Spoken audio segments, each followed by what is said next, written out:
الرجيم بسم الله الرحمن الرحيم الحمد لله الذي هدانا لهذا وما كنا لنهتدي لولا أن هدانا الله والصلاة والسلام على سيدنا محمد نور الهداية وعلى آله وصحبه نجوم الرجال قال رب اشرح لي صدري ويسر لي أمري واحلل عقدة من لساني يفقهوا قولي رضيت بالله ربا وبالإسلام دينا وبمحمد نبيا ورسولا وبالقرآن إماما وحكما ربي زدنا علما وارزقنا فهما أما بعد فأقول حضرة المحترمين والمكرمين para alim para sepuh semua yang saya hormati dan saya muliakan, wabil khusus kepada pimpinan Majelis Taklim Kamsi Sumus bila Bapak Ustaz Mabrur yang saya cintai dan saya muliakan serta saya hormati.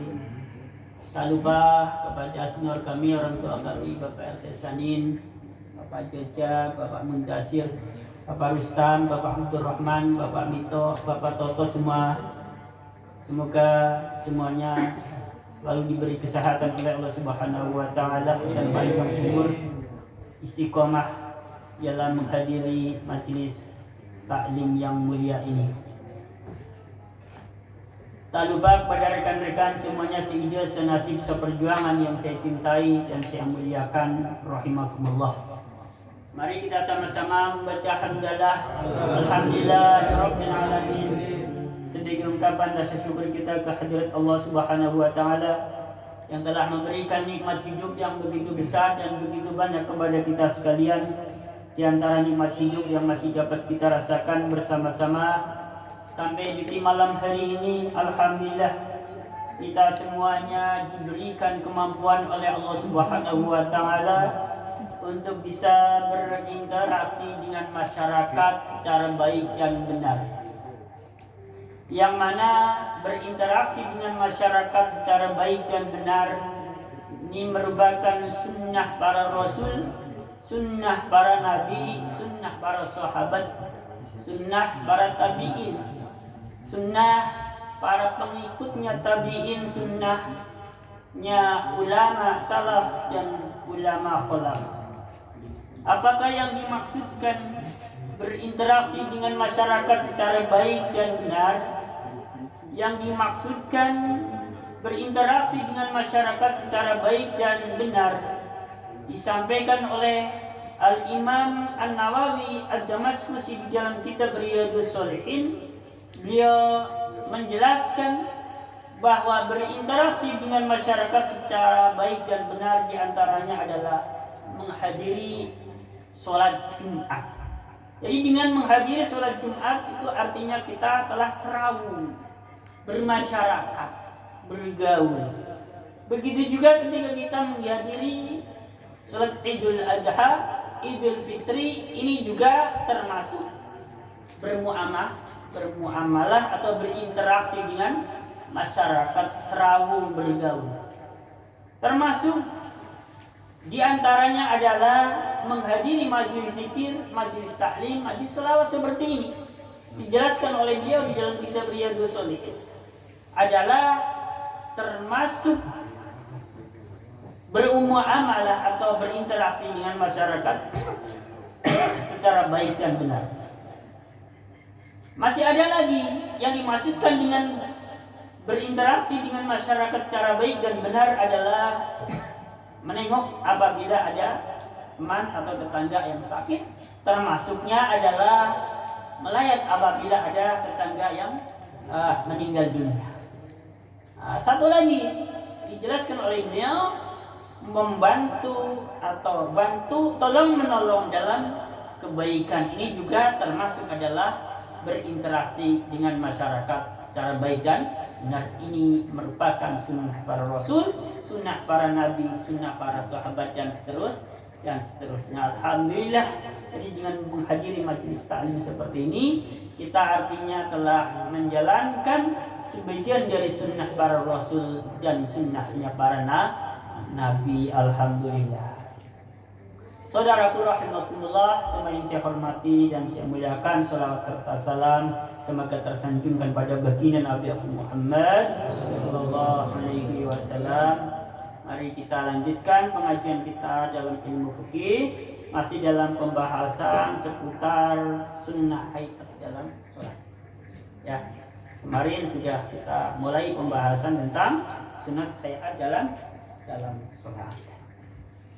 Saya bacakan materinya terlebih dahulu. Bismillahirrahmanirrahim. Wal isti'adzatu ba'da tawajjuhi wat tahsulu bi kulli lafdhin yashtamilu 'ala at-ta'awudhi wal afdalu a'udzu billahi minasyaitonir rajim. Wal jahru fi mawdi'ihi wa huwa as-subhu wa awlatal maghribi wal 'isya'i wal jum'atu wal 'idani. Jadi kemarin sudah saya sampaikan bahwasanya sunnah hayat dalam salat itu jumlahnya ada 15 menurut dalam kitab Fathul Qorib. Yang pertama kemarin apa? Yang pertama adalah mengangkat tangan saat takbiratul ihram. Sampai mana batasannya? Sampai lurus dengan pundak kita. Jadi tepatnya ini ujung ibu jari kita ini kalau mau disenggol ini bisa nyenggol, bisa nyentuh telinga kita bagian bawah ini kalau mau disenggolin. Artinya patokannya gini. Ya. Ini ukurannya mengangkat tangan saat takbiratul ihram. Ini hukumnya sunnah hayat dalam salat. Nah, terus sunnah hayat yang kedua kemarin sudah saya sampaikan apa? Meletakkan tangan kanan di atas tangan kiri saat sedekap. Kemarin sudah saya praktekkan juga ya, sudah saya praktekkan. Begini caranya ketika sedekap. Tangannya kayak gini nih. Kayak gini ya, tadi ya. Agak geser ke kiri karena di bagian kiri ini ada letaknya hati. Jadi untuk menjaga hati kita, menjaga keimanan kita yang ada di dalam hati supaya kita menjaganya sampai akhir hayat. Kemudian sunnah hayat yang ketiga kemarin juga sudah saya sampaikan ya, adalah membaca doa iftitah. Saya lanjutkan. Sunnah hayat yang keempat adalah membaca ta'awudz. Apa itu ta'awudz? Ta'awudz secara arti bahasa mohon perlindungan kepada Allah Subhanahu wa taala dari godaan setan. Kalimatnya seperti apa? Kalimatnya sudah familiar. Kita sudah biasa membaca. Kita hafal ini dari kecil. Kalimat ta'awudz adalah yang sudah masyhur, a'udzu billahi minasyaitonir rajim. Ini yang paling masyhur. Ada lagi enggak selain ini? Ada. Biasa kita dengar juga, masyhur juga. A'udzu billahi samil alim minasyaitonir rajim. Selain ini juga ada, tapi dua sajalah ya. Kalau ada pertanyaan manakah yang paling utama? Yang paling utama adalah yang biasa kita baca. A'udzu billahi minasyaitonir rajim. A'udzu billahi minasyaitonir rajim. Ini yang paling utama. Oleh karena ini paling utama, jadi yang paling masyhur. Sejak kecil kita sudah hafal, sudah tahu. Nah, syaratnya membaca atau syaratnya disunahkan membaca ta'awudz dalam sholat ini, syaratnya ada 5, sama seperti doa iftitah. Yang membedakan hanya di syarat yang pertama. Kalau doa iftitah kan tidak disunahkan pada sholat jenazah. Tetapi kalau ta'awudz dalam sholat jenazah juga disunahkan. Ini yang membedakan. Nah, kemudian syarat yang kedua, ketiga, keempat, dan kelima sama dengan syaratnya doa iftitah. Apa yang kedua? Syarat yang kedua, baik doa iftitah ataupun ta'awudz adalah tidak khawatir kehabisan waktu ada. Walaupun waktu ada, yang tersisa hanya cukup untuk mengerjakan 1 rakaat. Contohnya kemarin ya, masih ada waktu kurang lebih 1 menit untuk mengerjakan sholat. 1 menit ini kalau hitung-hitungan mungkin 1 rakaat cukup, tapi khawatir kalau dilengkapi dengan doa iftitah, baca ta'awudz, ini nggak ngejar. Maka tidak dianjurkan dalam kondisi seperti ini membaca doa iftitah dan doa ta'awudz. Jadi caranya ya langsung begitu, Allahu Akbar, langsung bismillah. Nggak usah iftitah, nggak usah ta'awudz. Karena apa? Kalau dilengkapi dengan doa iftitah dan ta'awudz, takutnya 1 rakaat saja ini nggak cukup. Ya. Nah, kemudian syarat yang ketiga sama juga. Tidak khawatir kehilangan sebagian dari bacaan suratul Fatihah. Nah, ini bagi makmum masbuk, misalkan datang ke shaf di situ, imamnya sudah membaca suratan. Kalau kita ini ketungkul membaca doa iftitah dilanjut dengan ta'awudz, khawatir belum sempat kita membaca sebagian dari surat Fatihah, imamnya sudah keburu ruku. Jadi lebih baik kita langsung baca Fatihah tanpa iftitah, tanpa ta'awudz. Syarat yang keempat ini tidak menemukan atau menjumpai imam dalam posisi selain berdiri. Artinya kita datang ke situ, imamnya sudah ruku, imamnya sudah i'tidal, imamnya sudah sujud. Nggak usah baca iftitah, nggak usah baca ta'awudz. Tapi ada satu nih pengecualian. Kecuali kita datang ke situ, imam sudah pada posisi tahiyat akhir. Ini beda masalahnya, masalah. Kita datang ke situ, imam sudah pada posisi tahiyat akhir. Maka kita masih disunahkan membaca doa iftitah dan masih disunahkan membaca ta'awudz. Caranya bagaimana? Caranya begitu takbiratul ihram kita langsung duduk, ngikuti imam. Ya, begitu imam salam kan kita biasanya berdiri. Nah, saat kita sudah berdiri untuk memulai rakaat yang pertama berarti kan, nah di situ kita baca iftitah juga baca ta'awudz. Mungkin muncul pertanyaan begini, bagaimana kalau kita sebagai makmum masbuk yang baru takbiratul ihram, baru Allahu Akbar, imam salam, kita belum sempat duduk, bagaimana? Ini permasalahan banyak. Ini sudah masuk hitungannya kita sholat jamaah atau bagaimana? Belum cepat dulu Pak RT. Baru Allahu Akbar, Assalamualaikum warahmatullahi wabarakatuh. Pernah enggak ngalamin kayak gini? Kalau pernah ngalamin kayak gini, ya, misalnya ini masih masuk kategori jamaah. Artinya masih mendapatkan fadilahnya sholat jamaah sekalipun kita belum sempat duduk bersama dengan imam. Kita nggak usah duduk, ya, masih nyambung, dan kita nggak perlu duduk, ya, langsung aja, langsung baca iftitah, dilanjutkan ta'awudz, dilanjutkan dengan membaca suratul Fatihah. Jelas ya, barangkali suatu hari kita mengalami kondisi seperti ini, jangan ragu-ragu, jangan bingung-bingung, ya. Ya. Nggak jadi gini, karena udah masalah gitu. Iya, karena apa? Karena masalahnya bukan apa-apa, masalahnya karena memang belum tahu. Ini yang jadi masalah, karena belum tahu. Emangnya udah keburu salah. Atau bisa jadi baru Allahu Akbar keburu imamnya salam, nggak jadi ya. Ya, bisa jadi ya. Sekarang jangan ragu-ragu ya kata ya. Langsung aja dilanjutkan dengan baca doa iftitah, ta'awudz, dilanjutkan dengan ya seterusnya baca Fatihah dan seterusnya ya. Masih dapat fadilahnya jamaah. Kalau ada pertanyaan yang model kayak gini, ganjarannya sama apa enggak? Ya enggak sama lah.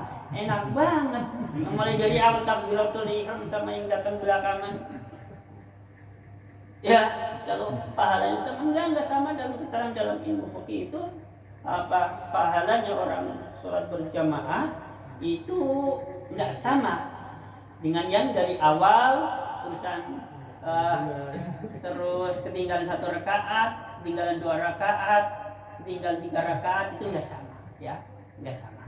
Tapi memang masih dapat fadilahnya jamaah, artinya masih dicatat sebagai sholat jamaah. Dilanjutkan. Syarat yang kelima tadi ya, syarat yang kelimanya untuk membaca doa iftitah dan juga ta'awud, karena sama ini syaratnya. Belum terlanjur membaca Fatihah ataupun suratan.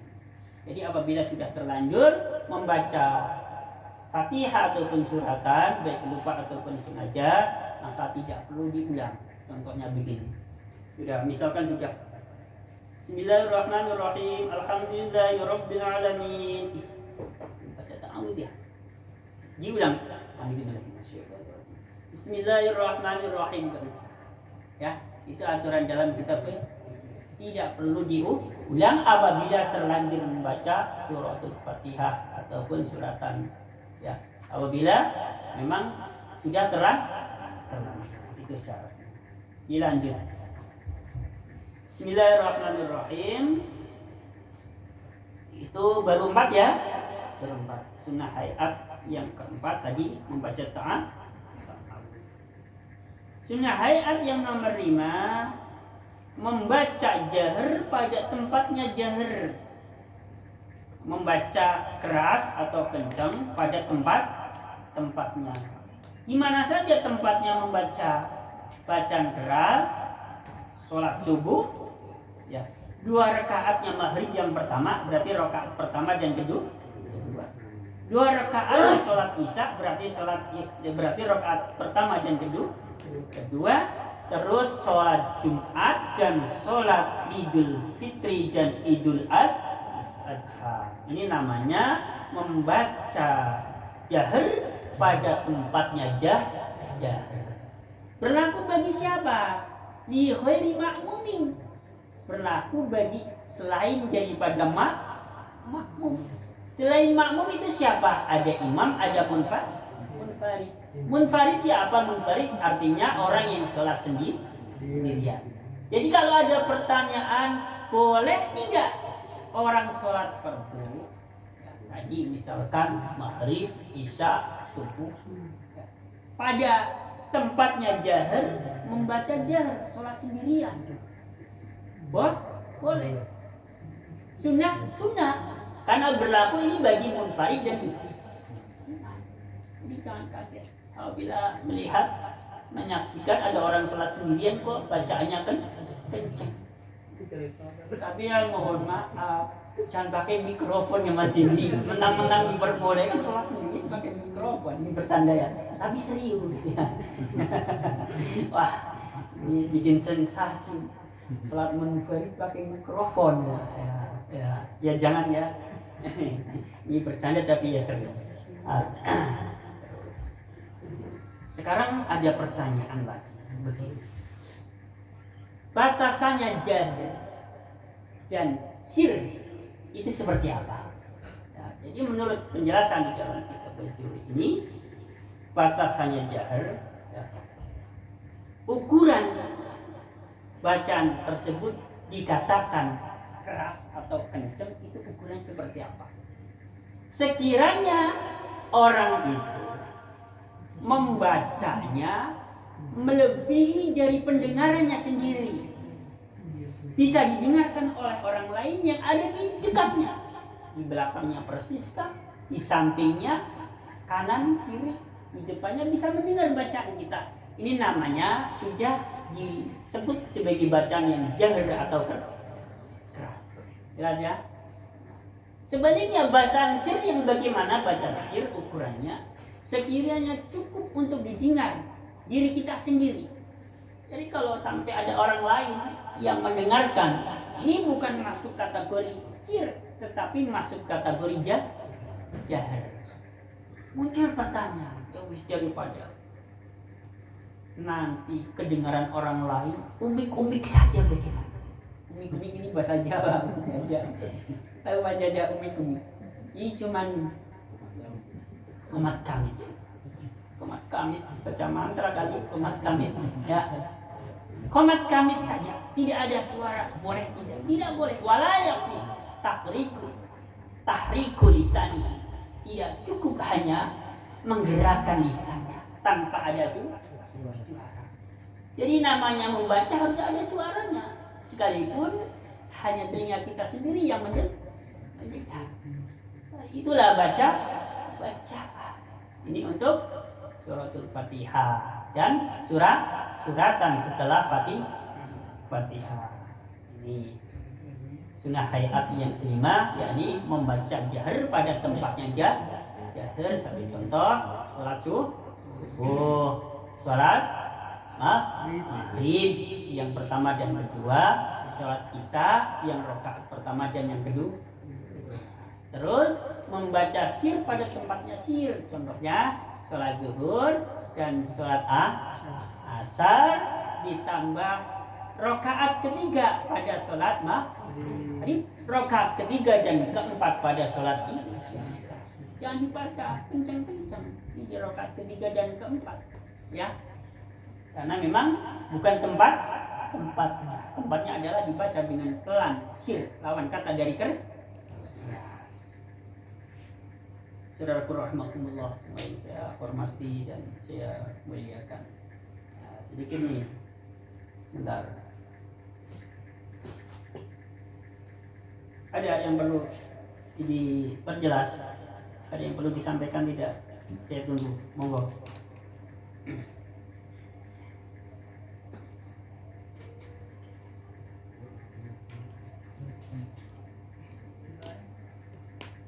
Ada enggak? Kalau ya,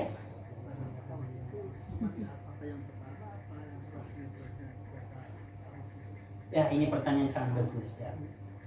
Selama ini yang kita ketahui, mungkin saya lah, nggak tahu teman-teman ya.